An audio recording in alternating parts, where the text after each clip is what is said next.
remercie les ouvriers du ministère. Sur la question du tabac, c'est une question évidemment très importante parce qu'au moment où Madame la ministre de la Santé, sur la proposition du Premier ministre dans son discours de politique générale, a proposé l'augmentation très forte du prix du tabac, il y a évidemment des conséquences pour les buralistes. Il y a une question de comportement, Madame l'a évoqué tout à l'heure, pour les fumeurs, et puis d'efficacité d'une politique d'augmentation de la fiscalité. Bon, historiquement, Madame Buzyn l'a dit en termes choisis, le ministère des Comptes publics, puisqu'il est à la fois le ministère des Douanes et le ministère des buralistes, et j'aurai l'honneur de me rendre à leur congrès le 19 octobre prochain, n'est pas favorable à une augmentation forte du prix du tabac, parce qu'effectivement, elle pose la question de la contrefaçon et de la contrebande, et de son possible encouragement, et elle pose la question des difficultés pour les buralistes. Mais en même temps, je crois qu'on ne peut pas considérer qu'il faille continuer avec un instrument de mort, qui est le tabac, très objectivement, et qui produit des cancers, et dans la région où vous êtes élue, Madame la députée, plus qu'ailleurs. Et touche d'ailleurs plus les classes populaires en moyenne, comme d'ailleurs toutes les maladies qui sont d'un comportement, qu'il s'agisse du sucre, de l'alcool ou du tabac. Je crois que sur ce point, on peut tous convenir qu'il y a eu des débats très forts au moment de la suppression de la consommation du tabac dans les lieux publics, qui a été fait par Xavier Bertrand. Beaucoup de gens ont contesté. Ce n'était pas une voie législative, c'était une voie réglementaire. Et cette mesure courageuse, je pense que personne aujourd'hui ne reviendrait à l'idée de revenir dessus. Et ça a sauvé des milliers de vies, y compris des propres tenanciers des cafés tabac. Et personne aujourd'hui ne reviendrait sur ce point. Alors vous avez raison, c'est en augmentant le prix du tabac, toutes les études prouvent qu'il y a un arrêt de consommation, et à condition qu'on l'augmente fortement. Il y a aussi des mesures d'accompagnement. On essaye de les mettre en place de la manière la plus précise possible. Je ne sais pas combien il y a de pourcentage de fraude, de contrebande. J'ai entendu ce chiffre de 26%, je le prends comme un chiffre réel. Voilà, je ne vais pas contester le thermomètre. Ce que je peux vous dire, c'est que par définition, c'est très difficile à savoir. Mais il en existe. Il en existe et elle a plusieurs raisons. D'abord, il y a une raison évidemment de trafic, et de trafic comme tous les trafics. C'est le cas de l'alcool aussi, c'est le cas de plein d'autres trafics, d'un produit qui est un produit qui se revend très bien. Et nous devons mettre tous les moyens pour lutter contre ces trafics, certes pour les douanes. Dans le projet de loi de finances que nous présentons, c'est 200 équivalents temps plein de plus pour l'administration des douanes, alors que mon ministère connaît une baisse très significative de ses effectifs, parce qu'il faut effectivement que les douaniers qui font un travail absolument formidable, et chacun peut le constater, et les buralistes le soulignent souvent, aient encore plus de moyens, et notamment par la formation davantage des brigades canines, par le renseignement douanier, et c'est extrêmement fort. Vous savez que dans toutes les ambassades et dans tous les ports quasiment et aéroports du monde, il y a des agents douaniers qui sont en correspondance et qui aident par le renseignement douanier. Et le trafic de cigarettes est un gros trafic. Nous avons encore la semaine dernière arrêté, quand je dis on, c'est l'administration des douanes, 8 tonnes de tabac en transit dans les ports de la mer de Manche. Pardon. Donc ils font des saisies extrêmement importantes. Mais ce n'est pas qu'une question douanière.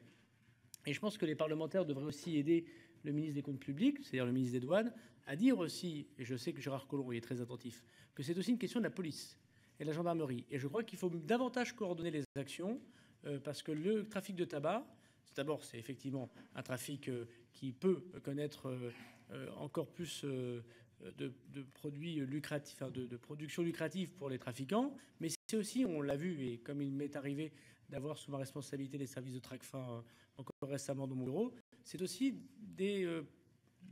malheureusement des trafics qui nourrissent d'autres circuits parallèles, et notamment le terrorisme. Voilà.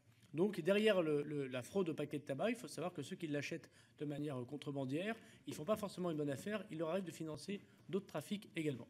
Donc d'abord, oui, vous avez raison, une coordination dans la répression, et pourquoi pas regarder, moi je vais voir ça avec mon collègue ministre de l'Intérieur, une aggravation des peines pour ceux qui trafiquent effectivement le tabac. La deuxième des choses que vous évoquez, c'est les frontaliers. Parce que le trafic n'est pas le même si on est près d'Andorre, si on est près d'Espagne, si on est près d'Italie, si on est près de la Belgique, que si on est au centre de la France ou si on est en Bretagne. Il existe du trafic partout, mais il est pas plus précis, plus fort lorsque nous sommes dans les zones frontalières. Et ça ne vous a pas échappé que la France est un pays qui a beaucoup de frontières, et des frontières qui doivent être maîtrisées. Nous allons prendre des initiatives extrêmement fortes pour que l'Europe soit concrète, y compris dans la vie de tous les jours, y compris pour les buralistes ou pour les consommateurs. C'est-à-dire qu'une harmonisation fiscale, nous allons la porter, je l'espère, avec les députés européens. Et je vais entreprendre avec M.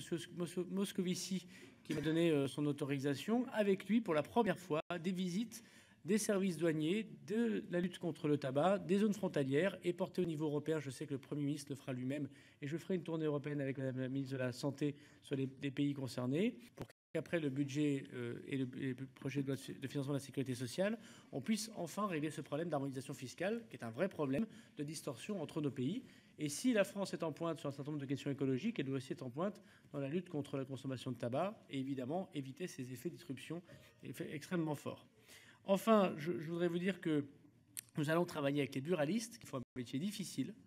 Tous les buralistes ne sont pas dans la précarité, ils gagnent parfois correctement leur vie, mais il existe beaucoup de buralistes qui sont dans la précarité. Il y a un grand nombre de disparitions et ces buralistes ne sont pas des tabatiers. Ils vendent du tabac, ils vendent plein d'autres choses. Ils sont le lieu social des villes et des villages de France. Et moi, j'ai beaucoup de respect pour des gens qui, en effet, se lèvent tôt le matin, se couchent tard le soir et voient une fiscalité, subissent des réglementations. Ils le comprennent tout à fait, mais ils veulent être accompagnés. C'est ce que je leur dirai au Congrès, notamment avec une question sur la meilleure répartition, peut-être, on l'étudiera ensemble, pour la Française des Jeux. C'est une question qui peut être intéressante, même s'il y a là aussi d'autres addictions possibles, nous y reviendrons.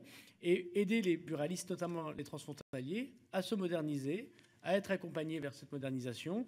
Et il y a la question de la cigarette électronique, même si elle pose d'autres questions. Et ils ont mis en place, parce qu'ils savent se moderniser, le compte nickel, qui marche extrêmement bien pour un certain nombre d'entre eux. Et il y a plein d'autres produits que les buralistes peuvent vendre, notamment en lien avec justement ce lieu social des villes et des villages de France. Et nous devons les aider, parce que l'État a beaucoup compté sur eux pour vendre du tabac. Nous devons les aider, c'est notre responsabilité, à ce que l'objectif de santé publique qui est évoqué aujourd'hui et sur lequel on ne reculera pas avec le gouvernement parce que c'est sauver des vies, s'accompagne effectivement de la lutte très forte de la contrebande et de la contrefaçon, et la lutte très forte pour aider les buralistes à s'en sortir.